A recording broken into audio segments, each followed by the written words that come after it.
Assalamualaikum warahmatullahi wabarakatuh semua. Hari ini tanggal 9 April 2025, di mana dimulai bagi anak-anak kita yang mulai dari SD, SMP, bahkan taman kanak-kanak dan juga yang mahasiswa untuk mulai perkuliahan kembali, mulai belajar kembali. Bagi mereka yang sudah mulai belajar kembali, terutama setelah kelas daring di tanggal 8, maka tanggal 9 ini dimulai kelas luring atau kelas bertemu secara langsung offline. Maka bagi anak-anak kami yang SD, SMP sudah mulai harus belajar kembali dalam kelas secara aktif, dan yang bagi SMA juga mulai aktif lagi belajar, khususnya yang di kelas 6 SD, di kelas 9 SMP, dan di kelas 12 SMA harus sudah mulai menghadapi ujian sekolah yang dulu dikenal sebagai ujian nasional untuk mempersiapkan diri, tidak terlalu banyak berpikir, fokus belajar,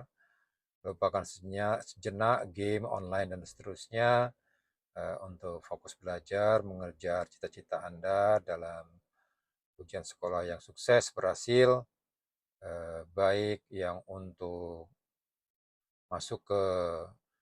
SD, SMA, SMP, dan masuk ke perguruan tinggi bagi yang SMA. Bagi yang masuk perguruan tinggi SMA mungkin tidak lulus dalam jalur undangan, ini kesempatan Anda melalui jalur ujian, masuk perguruan tinggi negeri,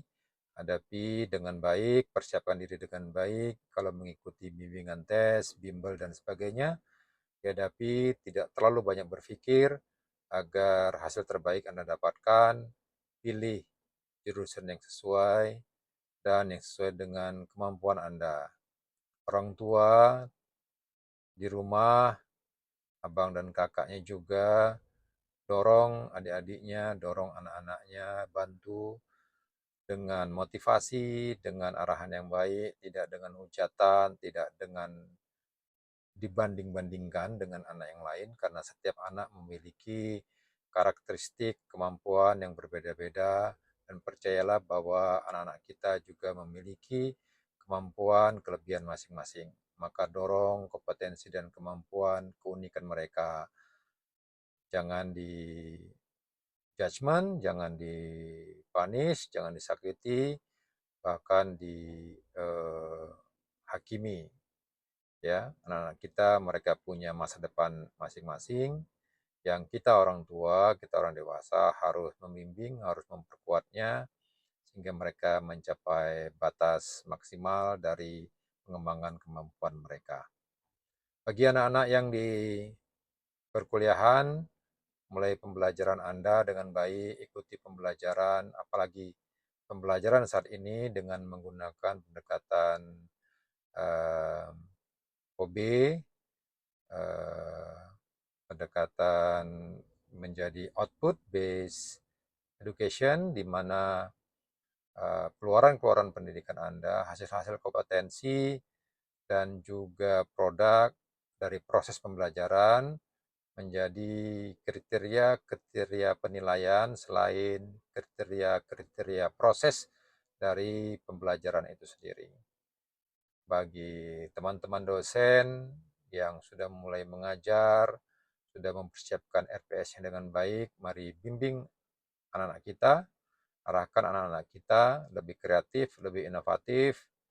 tidak hanya menjadi kader pendengar, kader kuping, tapi juga kader kritis yang rajin membaca, rajin untuk menganalisa segala fenomena yang terjadi di masyarakat, baik dalam pendekatan sosial maupun pendekatan eksakta. Selamat belajar, selamat menghadapi segala macam tantangan dalam dunia pendidikan, dunia pembelajaran, dan mari bekerja sama untuk menciptakan, membuat generasi muda kita lebih baik dan lebih maju. Assalamualaikum warahmatullahi wabarakatuh.